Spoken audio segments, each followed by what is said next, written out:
Welcome everybody. I'm Dr. Rebecca Andrew, a lecturer in Historic Landscapes and Environments at the University of Chester, and I'll be chairing this event. Thank you all so much for joining us today for one of the final events of this year's Chester Heritage Festival.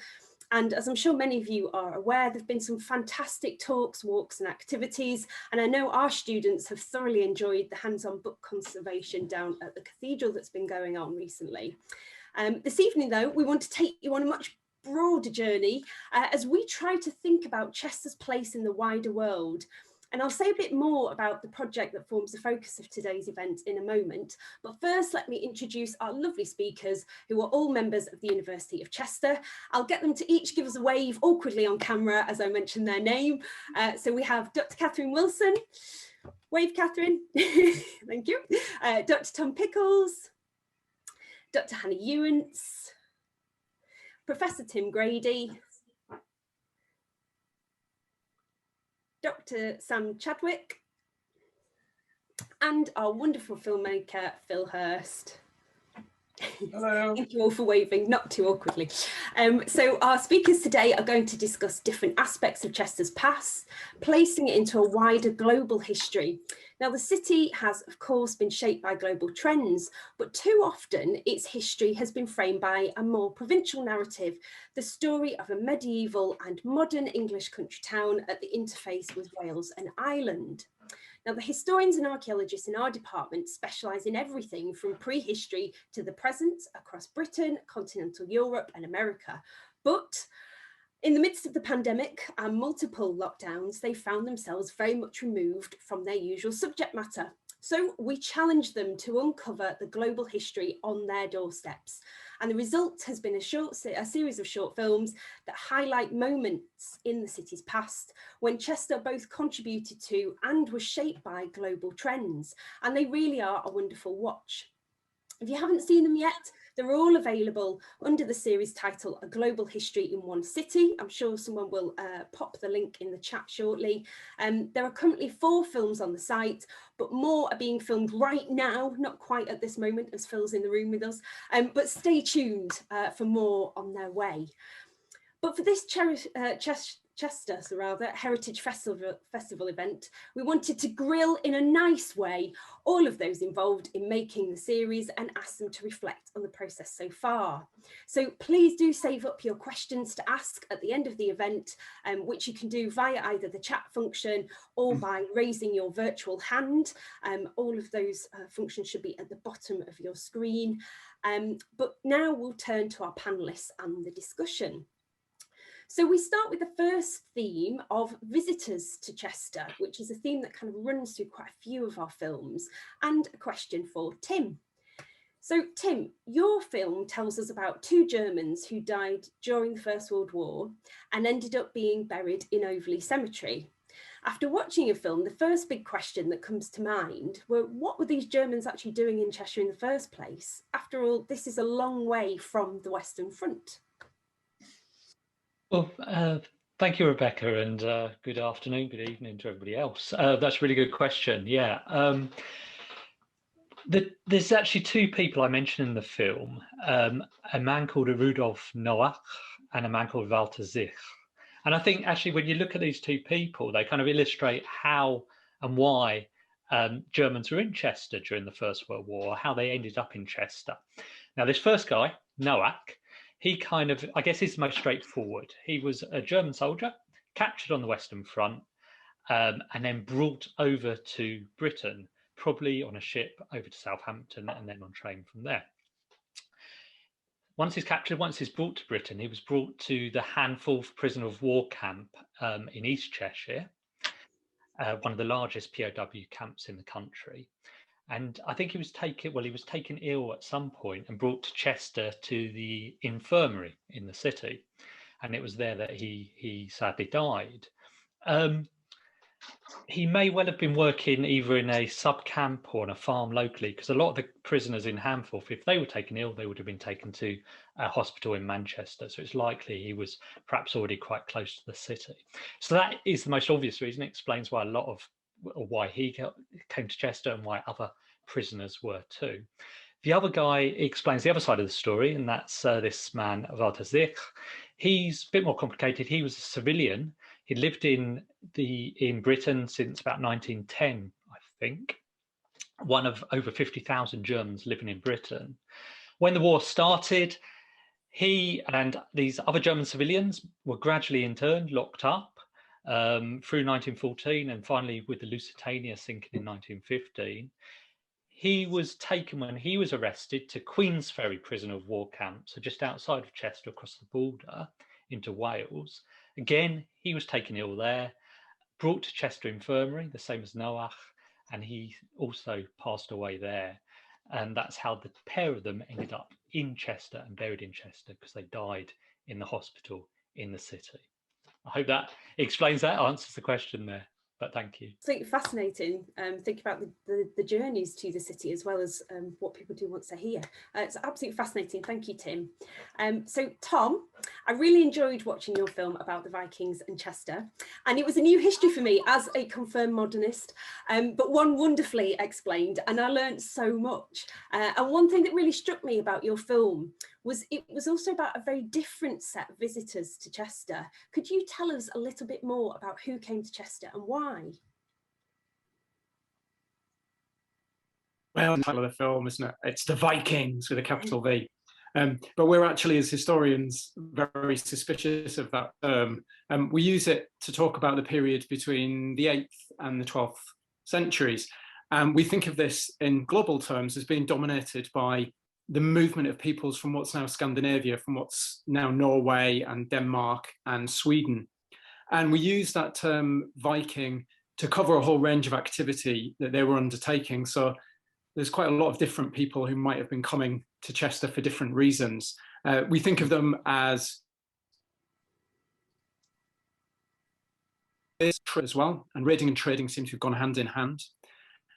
But there were also conquerors who established kingdoms in Middle Britain and ruled towns in places like Dublin. They're also settlers, so we see quite a lot of migration and settlement in Britain in this period. What are they after? Well, so you can see they're operating around the Baltic Sea as a link between the Islamic East and the Latin Christian West. And they're trading items. They're particularly interested in silver, both from the East and from Western Europe. And these is the biggest silver economy that you could be tapping at this point. What they may be getting in places like Britain and Ireland and in Northern is slaves. And that's one thing that we do think was being traded in traffic. So we've probably got a range of different people who are coming. We know that these raiding and trading bands might set off as elite males traveling out from Scandinavia, but they might bring women with them too. They'd also be bringing animals. But we also know that the migrants are likely to have included female settlers. And we also know that on the process of raiding and trading and migrating, they picked up people from other regions too. So what we think of as the Vikings is sometimes a bit of a motley crew of different types of individuals. It's more of a trade, if you like, an occupation to go Viking than it is of an ethnicity. So the video is really about thinking, what's the traces of evidence that they're for us? Who can we imagine might have been in Chester and what might they have been doing?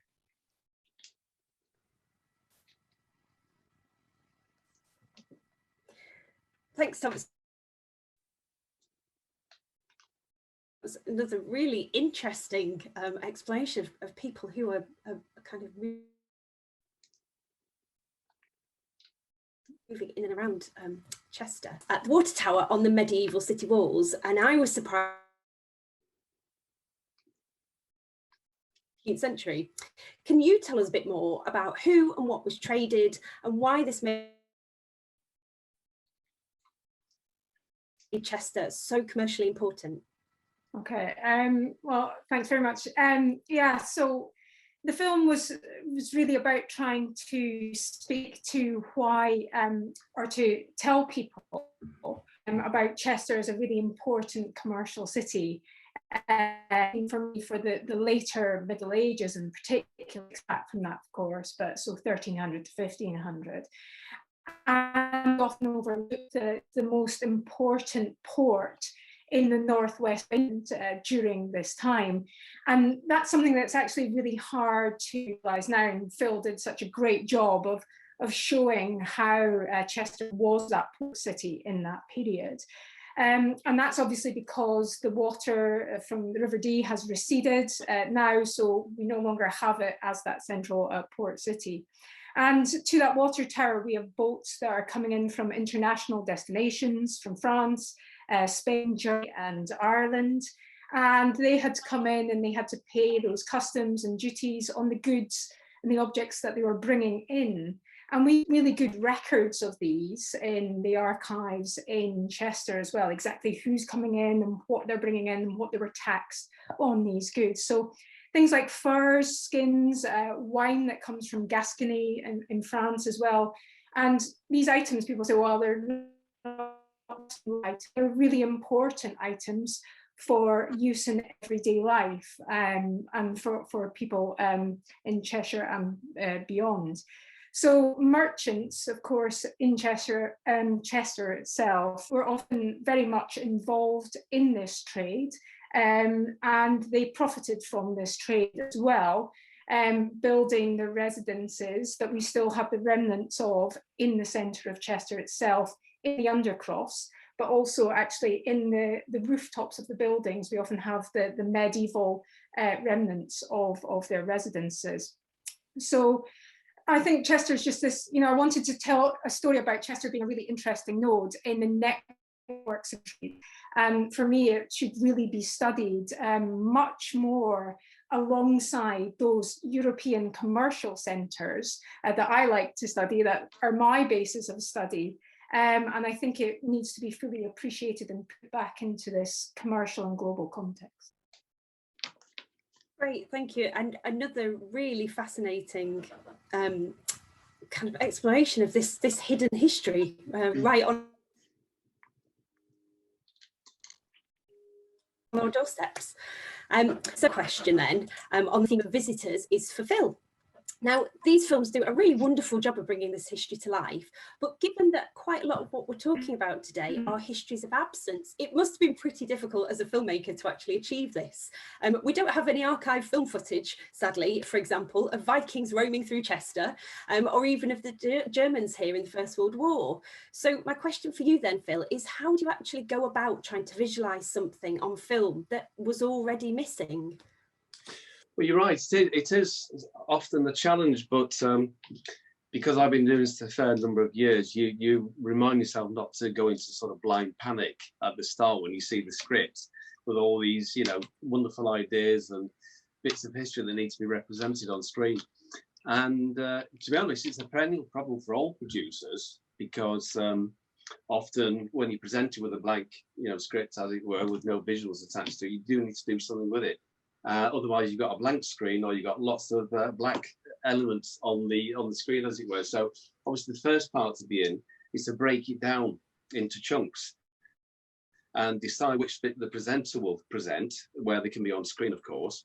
And often this needs to be sort of spaced out across the duration of this very short mini documentary, and then decide how best to actually cover these other elements, which might be filled with archive footage or archive photographs or stills, and indeed which bits might be, for instance, aerial shots, and which bits are we going to film with the presenter walking through the shot. So it's often helped, obviously, if you have a budget and you have a large team, but because we're working with a very small budget, in fact, a negligible budget and a very small team, often it was just myself and presenter.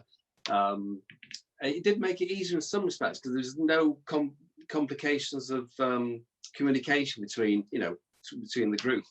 But what we couldn't do, of course, I couldn't actually call upon the service of somebody else to actually make something happen. We had between the parents, we had to make it happen on the spot. And often it's quite frustrating when you're filming outside because Chester being quite a lively city, there's helicopters and planes and people and children screaming in the background. So can I just applaud everybody for being quite patient while we're filming? But because we're dealing with a documentary narrative here, and we all watch these on the box every single night, we've got a combination of a presenter, contributors, you know, other experts. For instance, in Tom's film, it was Liz in the museum as the curator. Then we've got archive, like I mentioned, we've got reconstruction.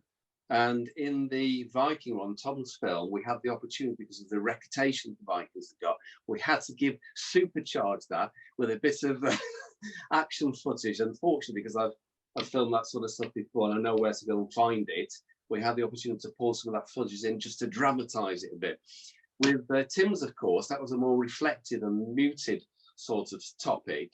So therefore, we didn't have to work as hard. But one of the challenges there was the fact that we didn't have a single picture of either of these soldiers. Unfortunately, Tim had managed to actually find some documentation where we had the names, so that helped a bit. And the other thing that Tim helped, he found a piece of propaganda, a pamphlet that was published during the First World War, telling the story of all these German soldiers that were being held in concentration camps in Britain. So that helped us to get through that problem. But the real thing is getting the balance right.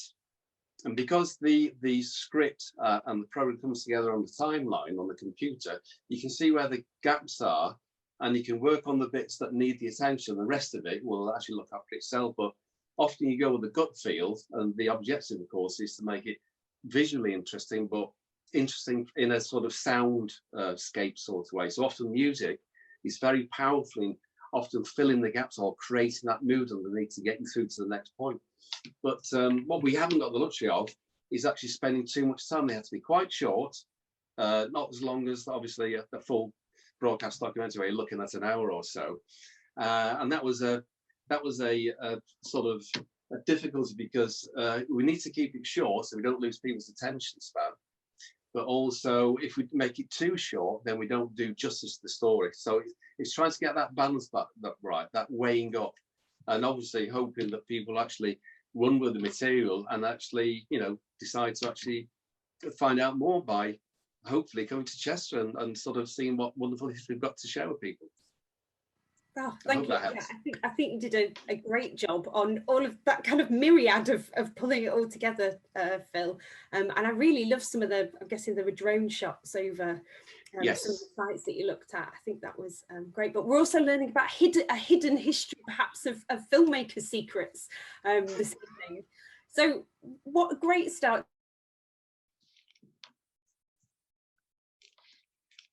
to our discussions this evening. Thank you all who've emerged from these films, that of memory. Now, if I think about the films as one collective, what really stands out is the work of memory. And these films really made me wonder why some events and some individuals have been remembered while others adored.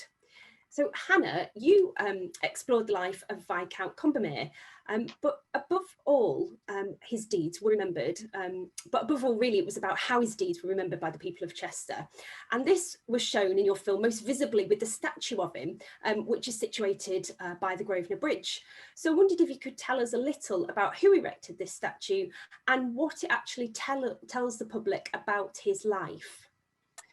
Thanks, Rebecca. Yeah, that's a really good question. I think statues are, of course, so important, aren't they, for telling us something about the moment in which they were erected, but also they're so important as a source of memory and reckoning with the history and how that can change over time.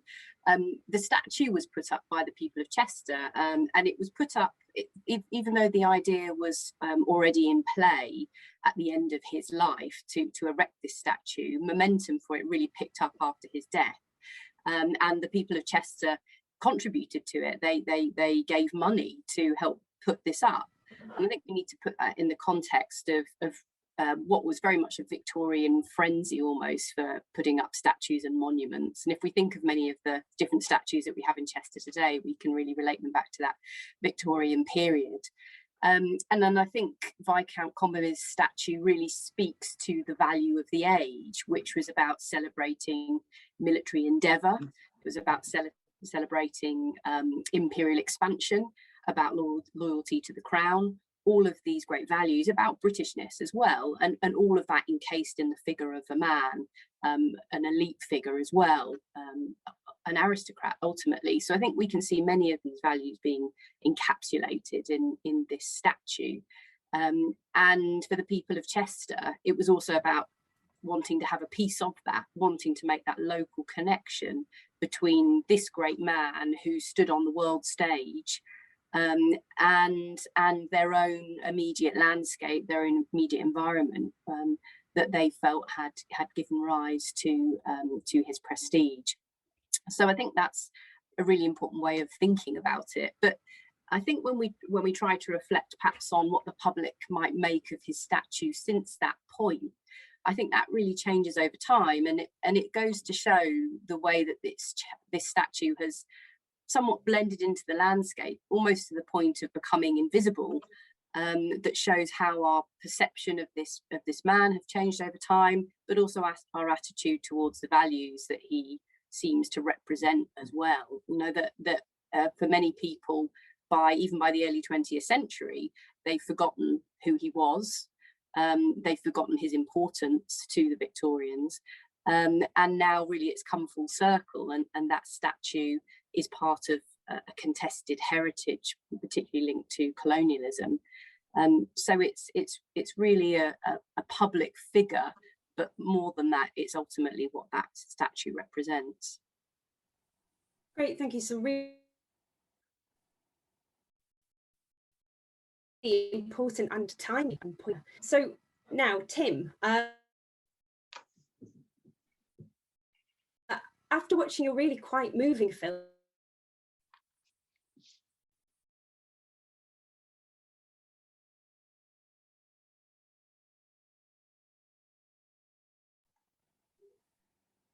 I think Rebecca's internet might have frozen. Shall I try to take? Oh yeah, you're back. I apologise of all the times. Okay. Wonderful technology. So I was thinking, Hannah, thank you very much for your timely points there. I don't know when I was really cut off by BT Internet.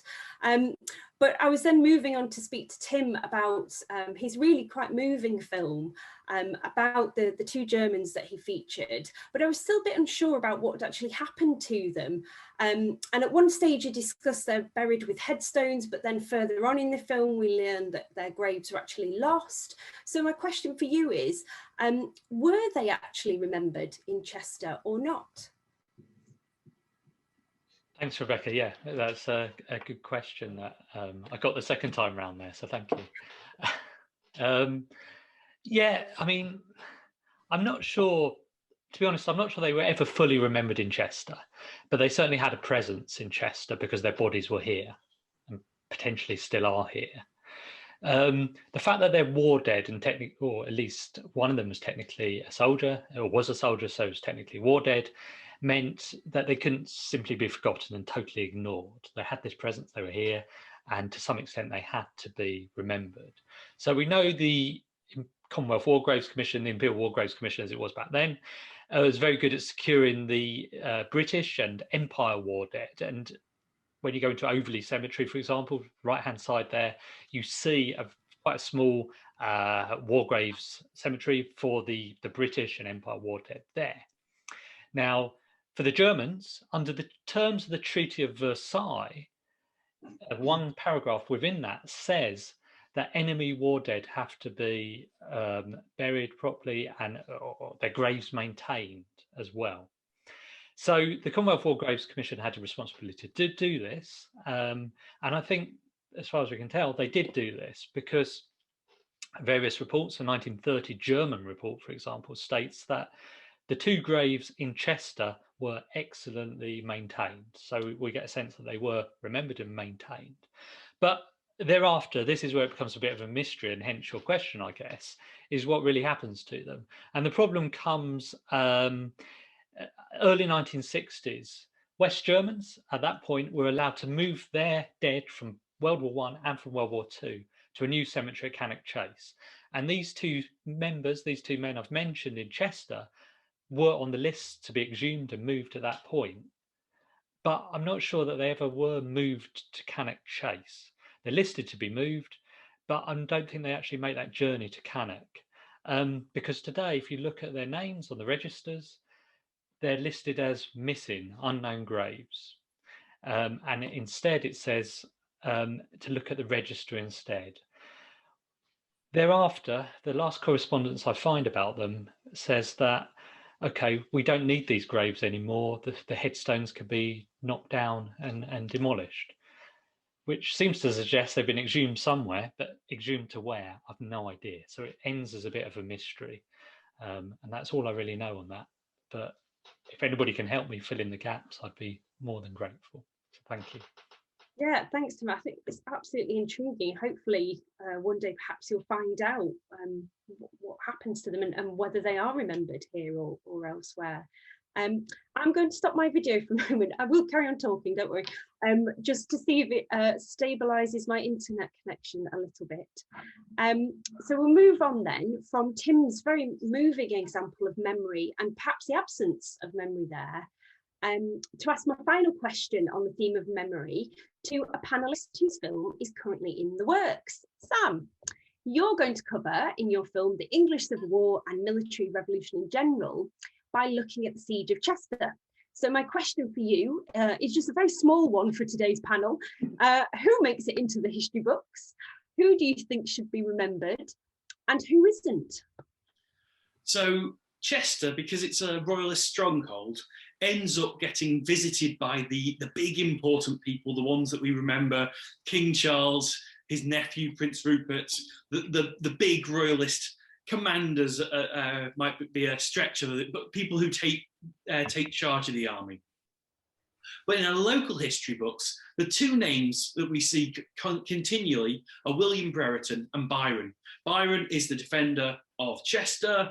They are both archetypical of their sides. Byron is languorous, lazy, beautifully spoken. He is a royalist who knows what he's talking about, is a better person than all the rest of us, and lets other people get on with things. And doesn't do a very good job, but does it with an awful lot of style. Brereton, however, is very meritocratic in his things. He's very pernickety. He's the sort of person you do not want to get stuck with in a pub. He writes out all of his correspondence twice afterwards, which is brilliant for us as historians, because it means I've got letter books to go through afterwards and look through all the correspondence of letters he both received and wrote. However, you get the idea from the writing that he is just tedious and unimaginative. It's very chalk and cheese between the two of them. Obviously, the people that we don't really hear from, because while writing's getting in there and publications are getting in there, the printing press is around, we don't hear much from the people, from the common people of Chester.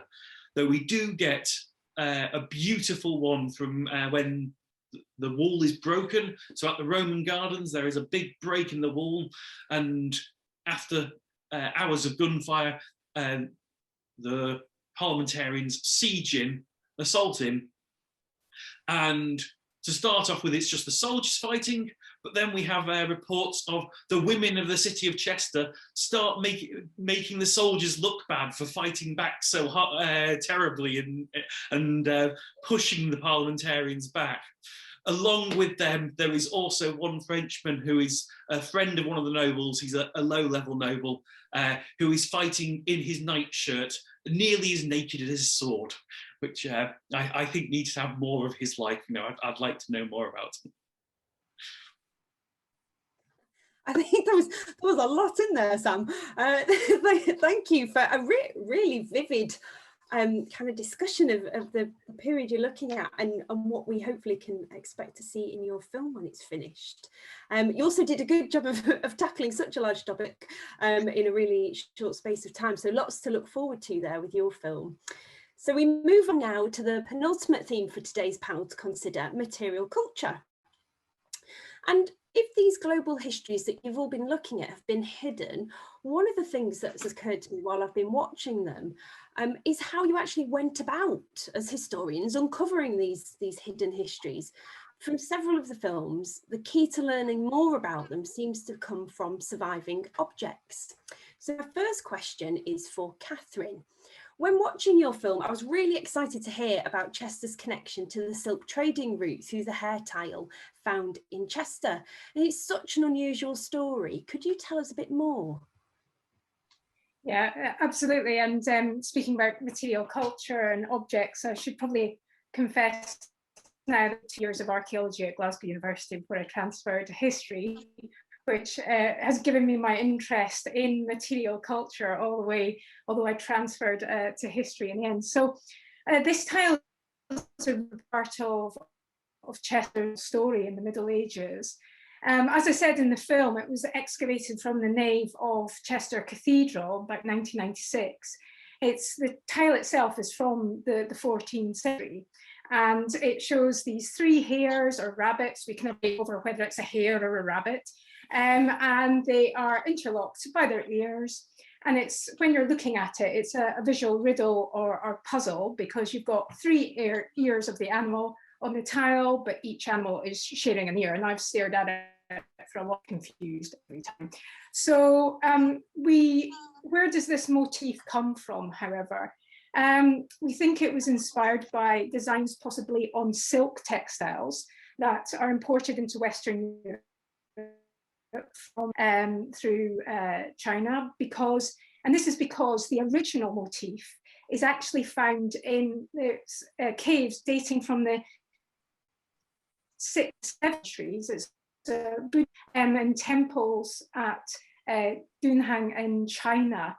And this motif is really interesting because it then starts moving, and we have instances of where we see it moving. So we find this design on a Mongolian coin in the 13th century, and then it starts popping up in churches across Europe. So sometimes it's on tiles, sometimes it's on roof bosses, on churches themselves. But like Tim's answer earlier, there's still a bit of a mystery here to be solved with this one. Susie Field said that the mystery of the rabbit's journey is yet to be solved. Don't know fully how this motif is transferred. And in fact, Persia has been another suggestion of the motif's origin. So again, if anybody wants to help out with this one, I'd be very willing to hear about it. But whatever the origins of this design, it's clear that this motif is traveling thousands of miles, quite possibly from east to west.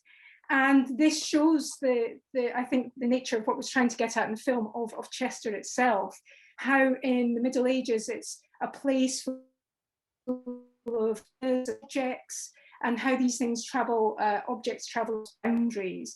And this tile and other objects in the Grosvenor Museum that show this mobility across boundaries or across the globe is going to be part of an exhibition next year with the Grosvenor Museum at the end of April in 2022. So look out for it there. You can come and have a look at the tile in greater detail too. That's great, thank you. I will definitely be popping around and down to look at that tile. Absolutely fascinating. So now, Tom, I feel like saying now onto something completely different. Chester's Roman history is still very visible in the city today, and material remains still frequently pop up in archaeological excavations. But you take us on a very different path and explore the history of Vikings. What role does material culture play in our understanding of this history? Well, that's a really good question. And I think I should start by saying on the blog that accompanied the film, I talked about the 2 very brief glimpses we get from texts from written sources. Both of these are from sources from the outside, looking in on the Vikings, from the English speakers in Lowland Britain and from Ireland. And one is from much later. And they describe for us the activities of unnamed Vikings attacking Chester, and another tells us about a warrior, Ingimund, who's left Dublin and is coming to settle probably on the Wirral, and then attacks Chester himself unsuccessfully.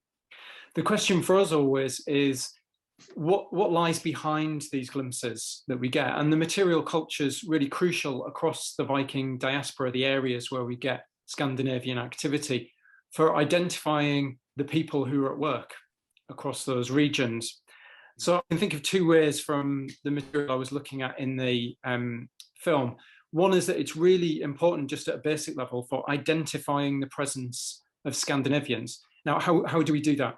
We look for the distribution and forms, the decoration on particular objects. So I talk about Hiberno-Norse ring-headed pin in the film. And these are pins which originate from a form in Ireland, are adapted to Scandinavian tastes. And if you look at the distribution is very widespread, corresponds to those areas where we've got Scandinavian. So it seems as if they're picked up as part of this process of interaction. And I also talked about a brooch, a yelling brooch, which was shown to us at the Grosvenor Museum.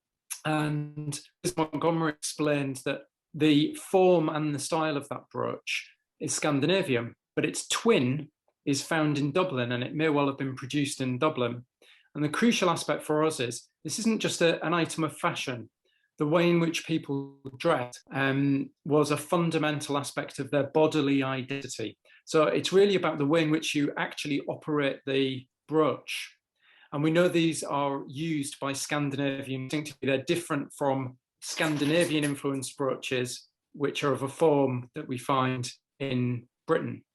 So this looks like something that comes from probably a female Scandinavian in there.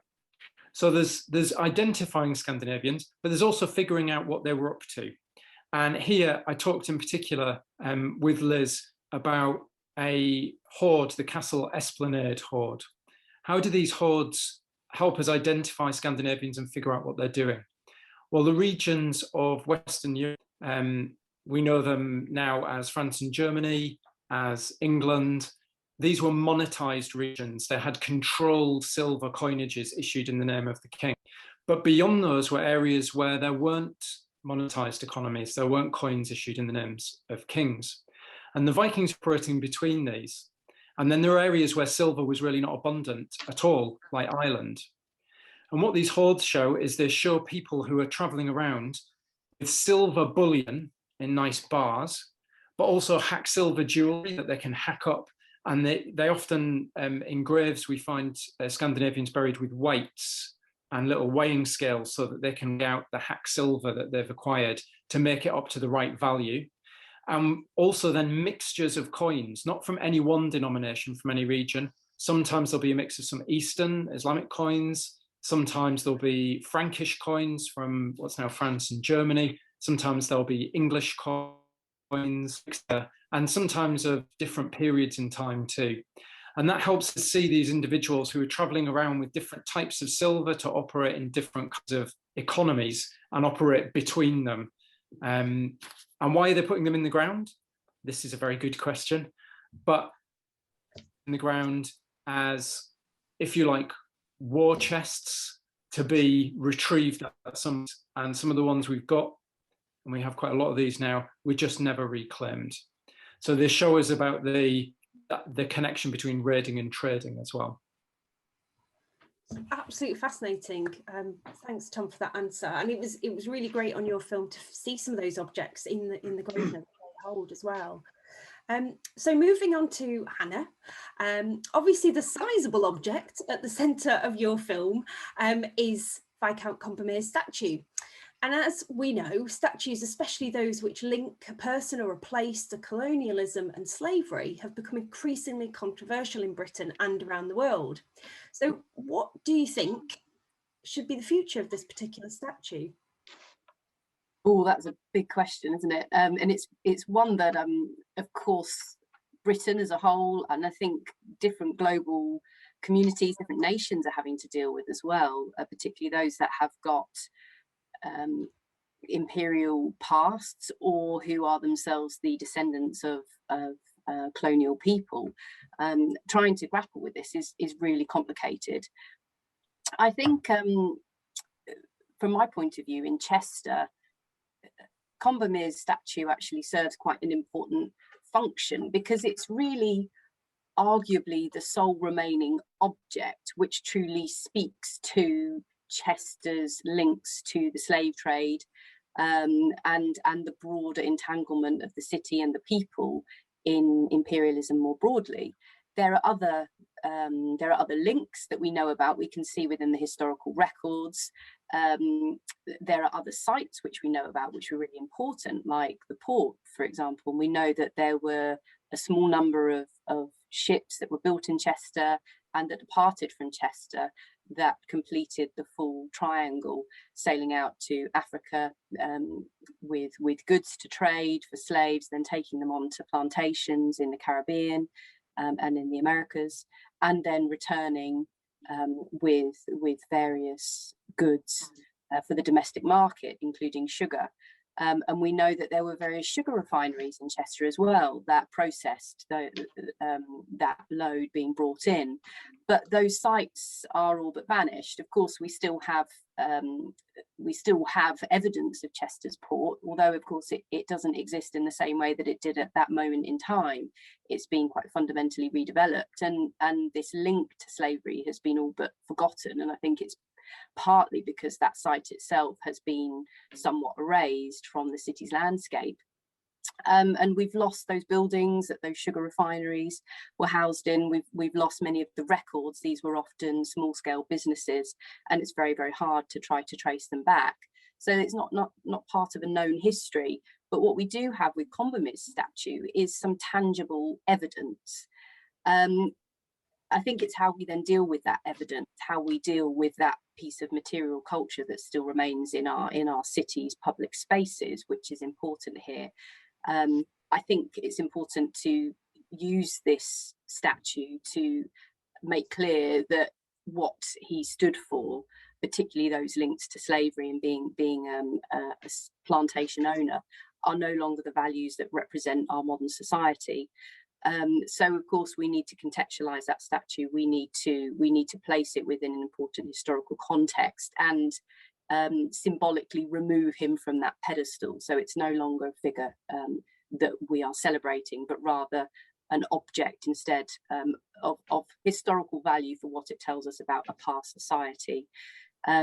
So for me, I think actually I wouldn't necessarily campaign to remove it altogether, but I would certainly want it placed in a clear historical context. That's great, thank you so much. And obviously this is part of a far bigger conversation that we'll see over the next few years, I expect. And there's a lot of food for thought there in your answer. Thank you so much, Hannah. So we now move on to our final theme for our panel, space and place, one that's very close to my own heart and research interests. And such an important part of these films are, as Phil touched on a little bit earlier, the spaces and places that are so beautifully captured in and around Chester, bringing to light its multi-layered and global past. So a question for Phil. Each film has so many spaces and places within them. Is there one in particular that stands out for you? And if so, why?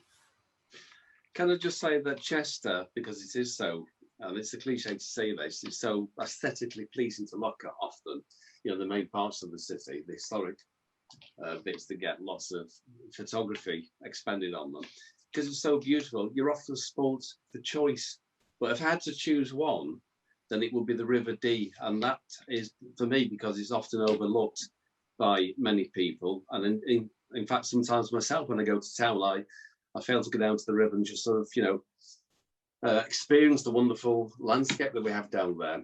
And what I often find is that when it's a very hot day, sunny day, that everybody, well not everybody, almost everybody seems to gravitate down towards the river. It's either teenagers jumping in the water, or it's people going for a kayak like myself sometimes, or people actually going out on the boat. So I think from a visual point of view, what makes it so attractive and tantalizing, because it's tidal, certainly up to the old Dee Bridge, so therefore it's always changing. There's always something being uncovered and revealed. And when I came to do the aerial shots, the drone obviously revealed that wonderful sweeping, snaking part of the river that you know, passes through Chester, through the centre of Chester, and goes off up to Holt, but also down towards you know, where it becomes canalised and out towards the estuary. So it's very aesthetically pleasing. But Another aspect of this would be, in a narrative sense, the river is incredibly significant, and it has been throughout history. So you could argue the Romans wouldn't have come to Chester, wouldn't have chosen this spot without having access to the sea. So they could actually either attack or transport goods and get to other parts of the province in Britain. And of course, as the empire was failing, it's likely that Chester was being attacked by Irish pirates and maybe even Saxon raiders. So the river again is part of that rich narrative. And then obviously into the medieval period, which is dealt with by Catherine's film, obviously the river was still significant, even though towards the latter part it was starting to silt up. So it helped to build Chester into this bustling, medieval town.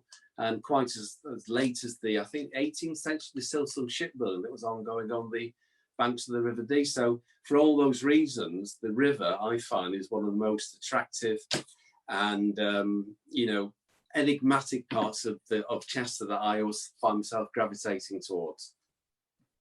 Absolutely love that answer, for lots of different reasons, as you've quite wonderfully pointed out. Thank you, Phil.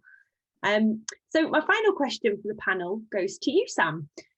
As the historian responsible for one of the hotly anticipated films to be released shortly, can you give us a bit of a teaser about the spaces and places in Civil War Chester that will feature in your film, and explain why they're so important? Okay, yeah, so my film is going to be looking at the military revolution and then how it can be seen in Chester or not seen in Chester.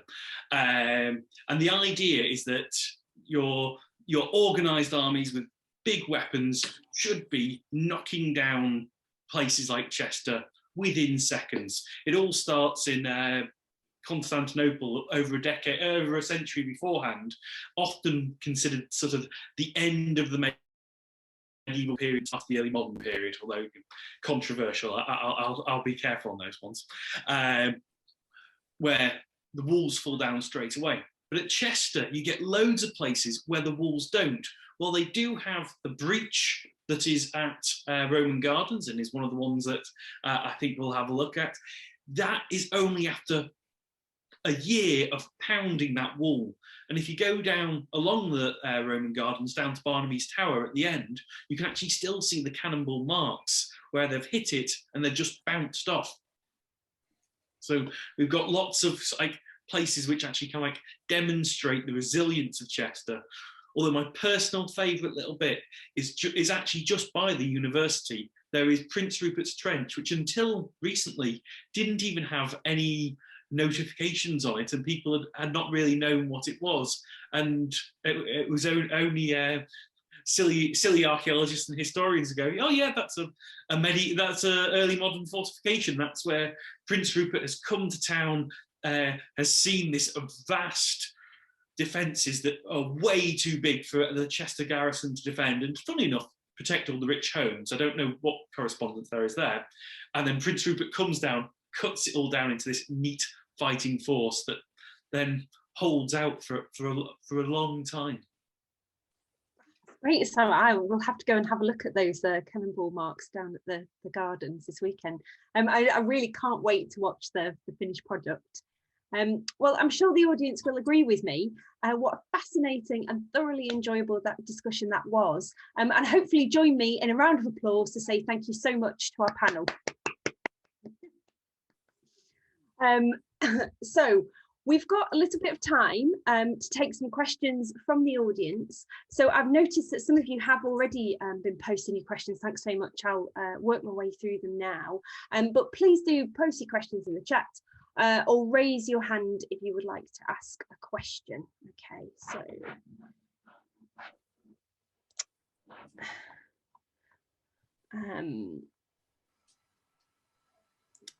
so Stuart Shuttleworth asks, I think this is one for you, Sam. You wonder what the ordinary citizen thought of the decision of the city to declare for the king. So it's actually quite interesting. They a lot of cities, but Chester really hams it up. Is a lot of places go, we don't want to deal with this. You deal with this elsewhere.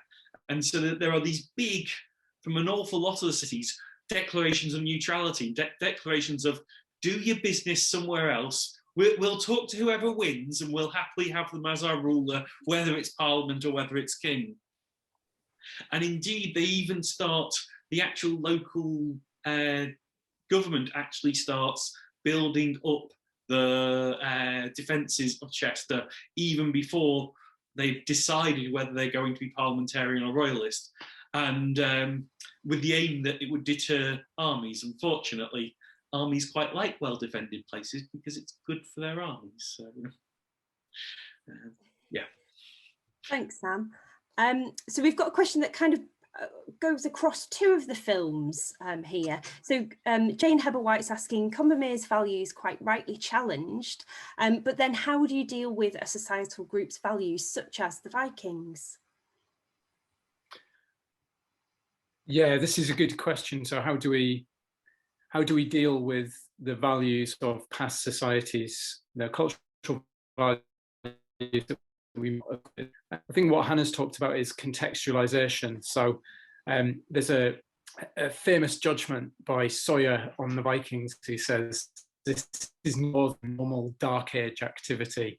Said a bit tongue-in-cheek, but the argument that he was making is that seeing the Vikings through the eyes of Christians who denounce activities, and his argument was that they were in turn exaggerating what had actually happened, and that the way in which the raiders and conquerors were behaving was no different from the way in which their Christian counterparts were behaving in. So one way of dealing with this is trying to ask through whose lens we are viewing the past, and then asking ourselves through whose lens we're viewing the present as well. So we can use it as a lesson, I think, about how we think about ourselves. Another way of thinking about this is that contextualization of why these values were held and how they interlocked with other aspects of society, which is also a useful question for ourselves. So there's been interesting work on the way in which we're dealing, in fact, with two different cultures of warfare and political behavior. So two different sets of rules of the game, neither one better or worse than the other, one more or less shocking than the other, and not necessarily more or less in which we behave today, but because they intersect in ways which were so familiar to the societies who were operating within them that they seem normalized. There was a huge culture clash when they came together. And that again asks us to reflect on the ways in which there are aspects of our behavior which might seem perfectly normal to us and then suddenly be revealed as very much embedded within our own social and cultural expectations and within a broader set of structures. So that's quite a complicated answer. But I would say we don't need to judge morally necessarily so much as to use this as a mirror on ourselves. Thanks, Tom. That's yeah, it's really interesting to compare kind of past and current social values. James also pointed out Sam's point that there's a really lovely interpretation panel now at Rupert's Trench. Should anybody want to go and wander down there and have a look at it? Now, I think it's Claire's posted in the chat, and it's a question I actually had for you all. Are there any other topics that you're dying to do for future films?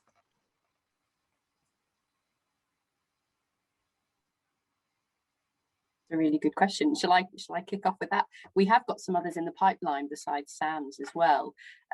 Our American specialist, Donna Jackson, is going to do something about thinking through globalization and Americanization and the impact that has had in 20th century Chester, which I think will be really fascinating.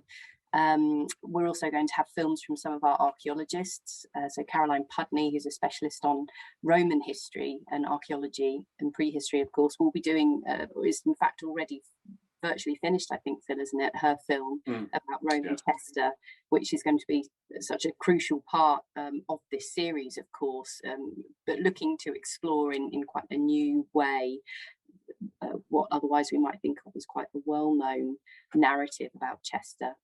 And we've also got other films, suggested films as well, from Cara Critchell, who's going to be thinking about links between Chester and the Holocaust and refugees from Nazism who found their way to Chester. And then I think you, Rebecca, as well, to put you on the spot, is also giving some thought to how your own research about landscape, but also industrialisation plays out in Chester and the way in which that links through. I don't want to steal your thunder on that. Yeah, I'm obviously, as I said earlier, a modern historian, but I'm really interested in the modern history of Chester, which I think to an extent is also quite hidden. So I've been thinking about lots of things, definitely, you know, the other waterway aside from the Dee, like the canal, but also more recently I've been thinking about post-war architecture and the joy of concrete in Chester city centre. So something around that hopefully coming quite soon down the pipeline. But you know, again,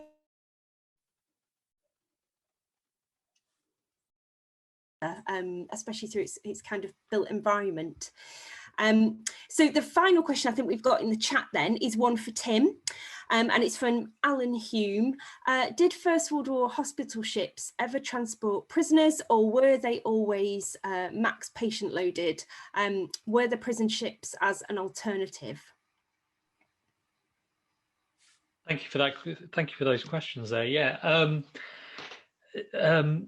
In terms of ships and the transportation of prisoners across the Channel, we know certainly that there's prison ships that were utilised for Allied casualties, Allied wounded that were brought over. I've not seen any evidence that they were also used for enemy prisoners when they were brought across the Channel. What we do know for sure, though, is that within or just off of UK shoreline, that ships were used to hold prisoners for a short period of time. Off of Southend, I think it was 3 ships that were moored off of Southend for a while, and in these German prisoners were kept.